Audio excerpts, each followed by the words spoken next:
There is nothing better than a warm and gooey cinnamon roll that melts in your mouth, is so soft and pillowy, and especially during fall. So today we're making these gooey cinnamon rolls that is an updated version of a recipe that I shared last year.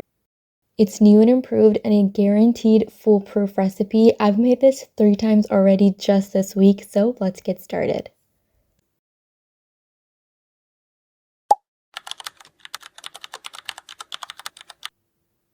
The first thing that we're going to do is prepare the cinnamon roll dough. In a large bowl or the bowl of your stand mixer, combine together some lukewarm milk, not hot. This is very important. Do not use hot milk. Some instant yeast and granulated sugar. Give this a good whisk, and then we're going to add in some melted and cooled unsalted butter and an egg. Make sure to use unsalted butter, and if you're going to be using salted butter, leave out the salt that comes later on in the dough. Then we're going to give this a good whisk until it's fully incorporated. And lastly, we're going to add in the dry ingredients. This includes just all-purpose flour and salt. I have only made this recipe using all-purpose flour. You don't need anything fancy like bread flour or cake flour. They turn out so soft using just regular flour. Use the dough hook attachment and your stand mixer on medium speed to knead the dough for around 5 to 7 minutes until it is nice and smooth. If you're going to be doing this by hand, just keep in mind that the dough is quite sticky, so you should start off by kneading it using a wooden spoon, then transfer it out onto a working surface and knead using your hands.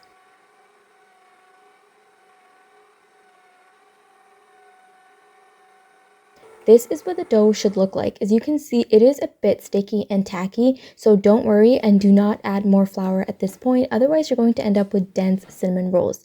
I transferred the dough onto a well-floured surface and brought it together into a smooth ball like this, and then I'm going to place this in a large greased bowl, cover and let this rest for around 1.5 hours or until doubled in size.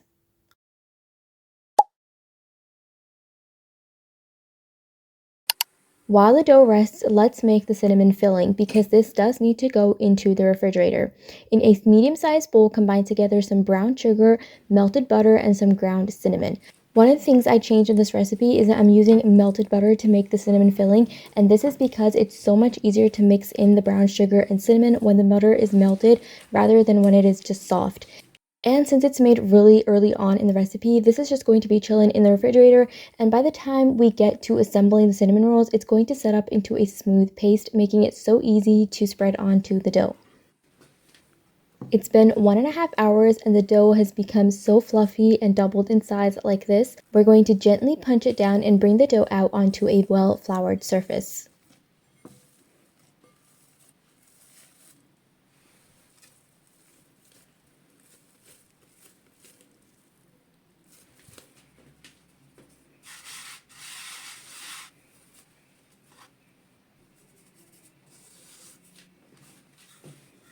Use a rolling pin to roll the dough out into a rectangle that's roughly 30 by 20 centimeters.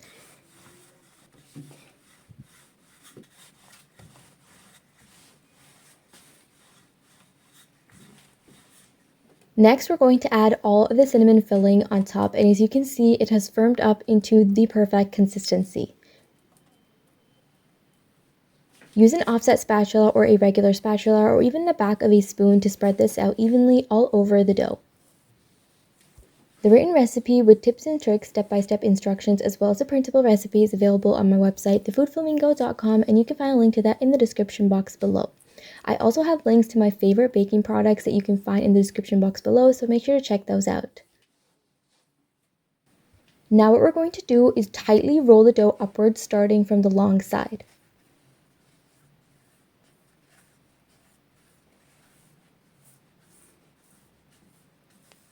Once you've rolled your dough into a log, place it onto your chopping board or working surface with the seam side down, and what we're going to do is use a sharp knife to just cut off the ends like I'm doing so in the video. Next, use a ruler, or you can even eyeball it and cut out 8 equal rolls from this log. Each of the rolls should be around 4.5 centimeters wide.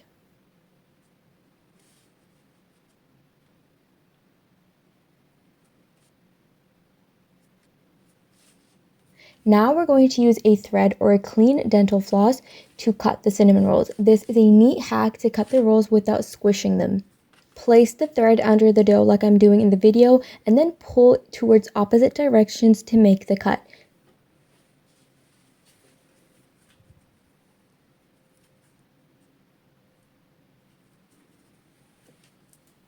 Repeat this process until you've cut 8 rolls. Of course, you can make your cinnamon rolls bigger or smaller, but I found that 4.5 centimeters makes a cinnamon roll that is just right.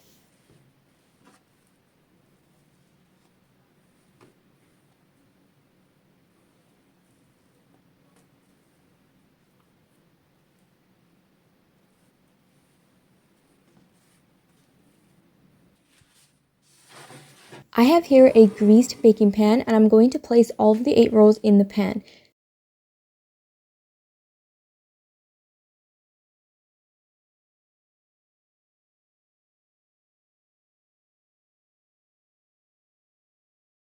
We're going to cover and let this rest in a warm place for another 30 minutes.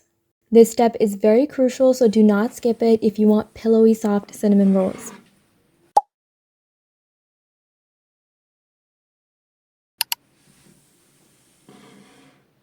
30 minutes later, and this is what your cinnamon rolls should look like, nice and fluffy. We're going to bake these in an oven preheated to 170 degrees Celsius for around 22 to 25 minutes.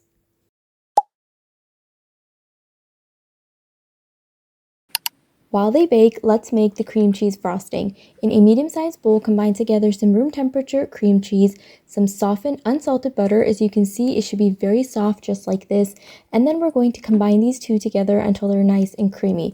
I started doing this with a spatula, then quickly realized that it would be much easier using an electric mixer, so I switched to a mixer.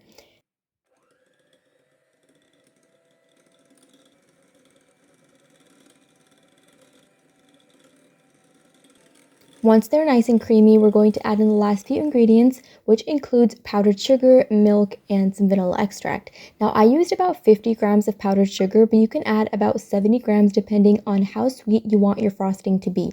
And the milk as well is optional. If you like a runnier icing or frosting like I do, you can add the milk. If you don't, then you can leave it out. You can store this into the refrigerator until you're ready to top it onto your cinnamon rolls. The rolls are out of the oven and they smell amazing. Let those cool down for around 5 minutes and then top it off with a lot of that cream cheese frosting. We're adding the frosting on warm or kind of hot rolls because once it cools down, the butter in the frosting is going to set up a little bit and it's just going to stick to the rolls. Once you've added on the cream cheese frosting, you don't have to wait any longer. You can finally dig right in.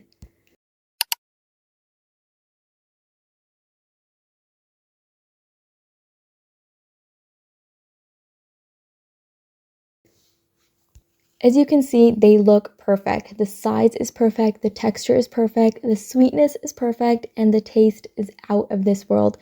It's the perfect treat for fall, and honestly, it's something that is loved by people of all ages. This dough recipe is my new favorite recipe. It is honestly so versatile and foolproof. You can use it for so many other baked goods like chocolate-filled buns, brioche bread, cinnamon monkey bread, and the list goes on.